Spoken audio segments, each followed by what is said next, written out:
L'IA, l'intelligence artificielle, fait désormais partie intégrante de notre quotidien. Elle permet la création de nouveaux services tels que les recommandations personnalisées sur nos sites de streaming ou encore la reconnaissance faciale intégrée dans nos téléphones. Mais le secteur privé n'a pas le monopole de l'utilisation de l'IA. En effet, les administrations publiques se dotent elles aussi de cette nouvelle technologie. Dans quel but ? Améliorer leur performance interne et leur offre de services aux usagers. La question de l'IA au sein du management public a donc émergé ces dernières années, mais ce champ de recherche reste encore peu étudié. Dans mon mémoire, j'ai donc cherché à comprendre les impacts de la mise en place de l'IA au sein des administrations publiques.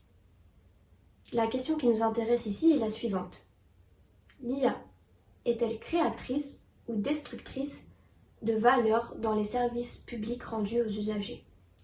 Concernant la méthodologie mobilisée, j'ai effectué une revue de littérature inscrite dans un contexte théorique postérieur au New Public Management. Il en ressort les principales réflexions suivantes. Premièrement, dans leurs travaux de 2016, Osborne et son équipe expliquent que la valeur des services publics est co-créée par les usagers et l'administration. Ils définissent la coproduction comme l'engagement volontaire ou involontaire des utilisateurs de services publics dans la production, le management, la délivrance et ou l'évaluation des services publics. Ainsi, les usagers s'inscrivent dans cette coproduction en partageant ou en créant des données qui viendront alimenter l'IA. Par exemple, l'analyse des médias sociaux permet de mieux identifier les préférences des citoyens, de créer des services plus performants et plus personnalisés. Il en résulte donc une meilleure satisfaction des usagers. Au contraire, l'IA peut également se montrer destructrice de valeur du fait des controverses qu'elle suscite. En effet, l'IA est une technologie soumise au biais de ses créateurs et de l'environnement duquel elle apprend. Pire, elle amplifie les biais ou en crée de nouveaux.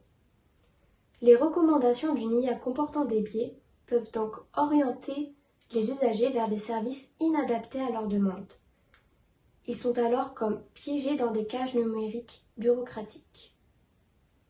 Enfin, l'IA contribue à l'émergence d'agents autonomes et sa capacité d'apprentissage automatique rend certains algorithmes incompréhensibles même pour leurs propres créateurs.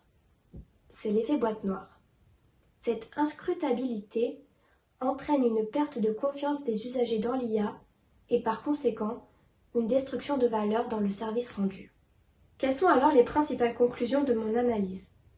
D'un point de vue théorique, la valeur induite par l'utilisation de l'IA dans la délivrance de services publics aux usagers peut être étudiée par le prisme d'approche post-New Public Management. D'un point de vue managérial, l'utilisation de l'IA introduit de nombreux défis pour les gouverneurs, les décideurs et les managers publics. Ils doivent s'engager dans l'implantation et la gouvernance de l'IA. Leur but est de préserver et d'accroître la valeur existante dans la délivrance de services publics.